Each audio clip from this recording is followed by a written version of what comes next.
There was a time when this restaurant would be flooded. A time when customers would come in with a smile and order the very same. Some preferred to sit by the counter and chat, while others liked to watch the view by the window and sip on their drinks.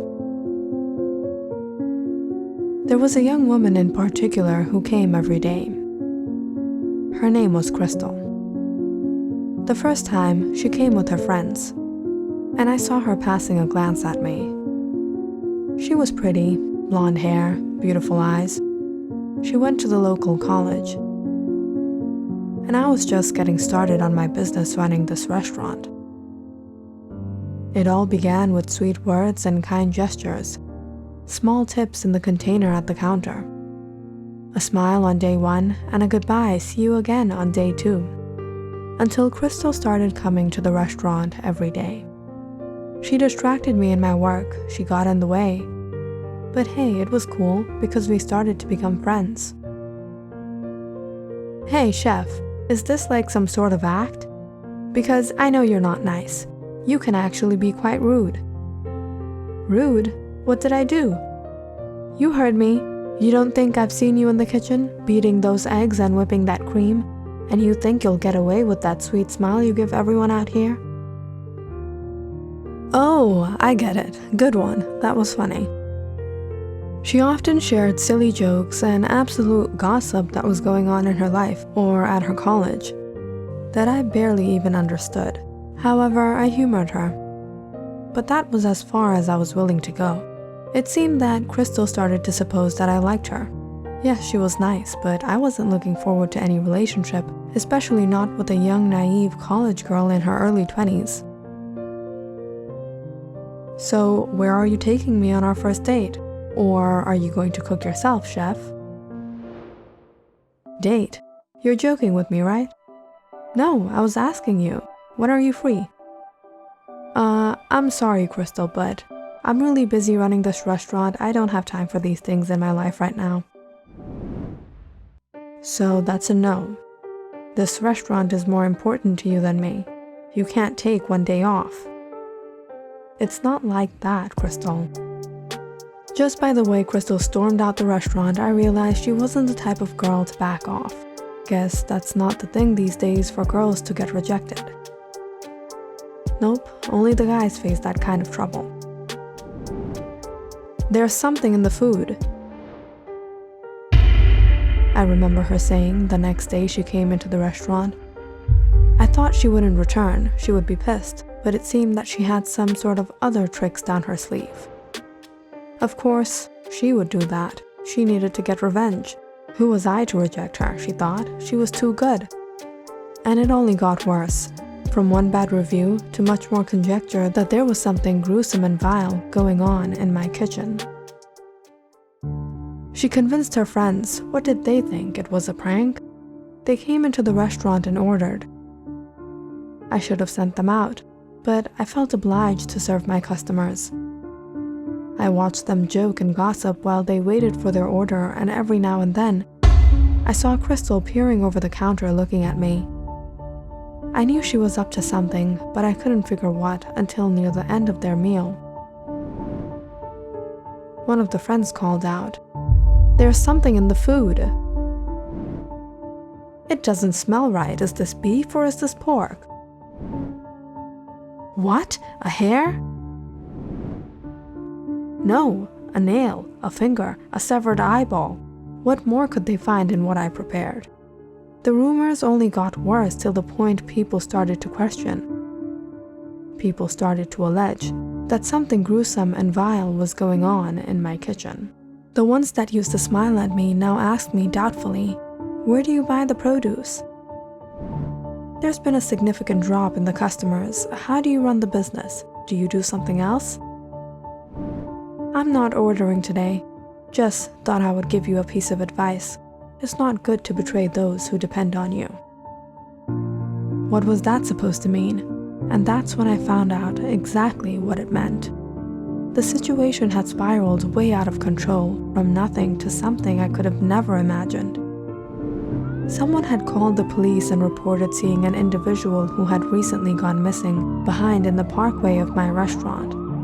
The police immediately set out to inspect, and after finding no evidence in the area nearby, they decided to come into the restaurant midday, if that didn't make things worse. We've been hearing a lot of rumors, or rather complaints about this restaurant, and we've been keeping an eye on you, but it seems that this can no longer wait.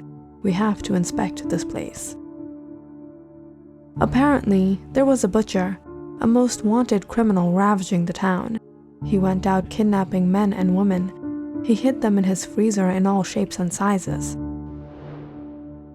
And out of all restaurants, it was mine that was his hideout place? Or did they want to say that I was the butcher? Only one of the missing victims had been spotted being lured to the restaurant in the late hours of the night, but now the others who were missing were suspected to have been his victim. My victim. How absurd. The police made way in front of all those who still came. They looked at me as if I were a criminal. They inspected the freezer. They assigned the forensic team to check every inch and corner of the property. There's something in the food. What have you been feeding us? We trusted you. Oh, I'm going to be sick.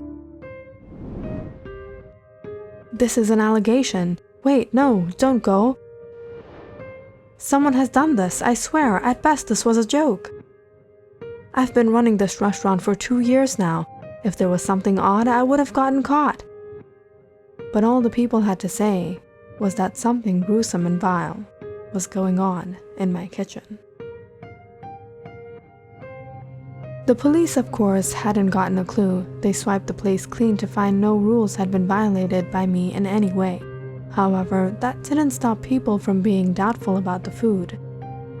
They were disgusted, and soon enough the restaurant was down to 2 and then 1, and to only me standing there behind the counter. I was out of business. I was bleeding out my savings. I didn't know what to do. How would I pay my rent, my bills? I tried to pull it through a month, but no one ever came. They scowled and frowned as they passed by the restaurant. Despicable, a criminal, wicked, disgusting. But the very noise that rang in my ears was that faint chuckle I heard across the street as Crystal walked by with her friends, passing a glance at me. That's when I figured it was all her. But did she even realize what she had done? I had to move out of my apartment and rent a cheap room, and today is the day I have to hand over this restaurant.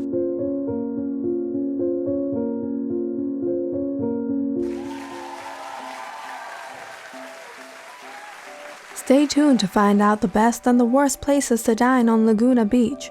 Which restaurant are you going to this weekend?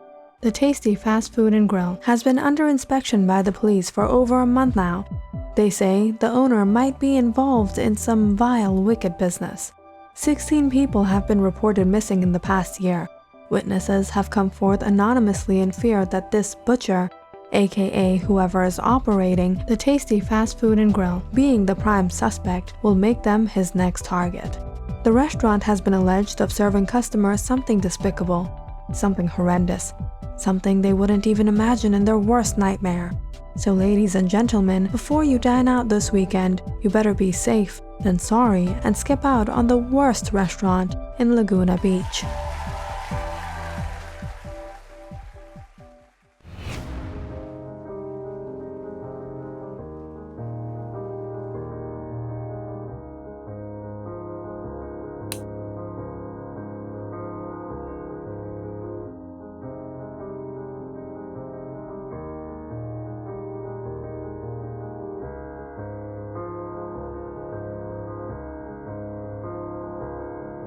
I spent many years getting this culinary degree. Cooking was my passion. I enjoyed feeding people, seeing that smile on their face. And now, everywhere I go, they don't accept me. What was I going to do now? There was only one thing I could do: prove them all wrong. There was no serial killer out on the loose, butchering and playing sick jokes on innocent customers who would walk into his restaurant. But there was one thing that was true about it all: that there were people missing. But it wasn't long that I found out it was a lie. The missing woman who had been seen being taken to my restaurant had gone missing nearly 15 years ago. If this killer wanted to do what he did, why after all these years? Why in the midst of the town, in my restaurant? 7 out of the 16 they had named on the show weren't even of this town, and 3 were already found dead due to a car accident, which had nothing to do with this case at all. This was nothing but a false witness. But what enraged me the most was the fact that people could be so gullible. No one stopped to hear the police say they had found nothing, but everyone remembered the police shutting down the restaurant for investigation. And when I denied that there wasn't anything fishy going on, they all looked at me like I was trying to cover something up. They looked at me like they had found proof. They blamed me. They doubted me. They blindly believed in all the rumors. Of course, in it all, what was I to do? They left me with no choice. No choice at all. Now I believe them too.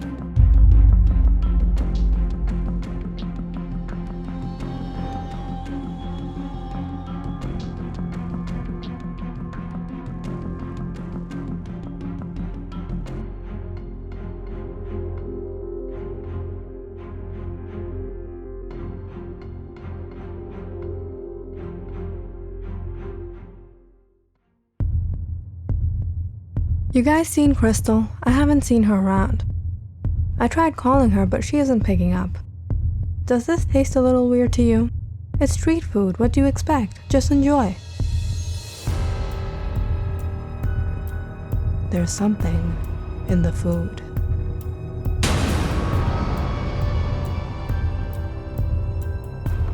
Click on the subscribe button and check out more awesome videos on our channel. And don't forget to press the bell icon because you know it's interesting.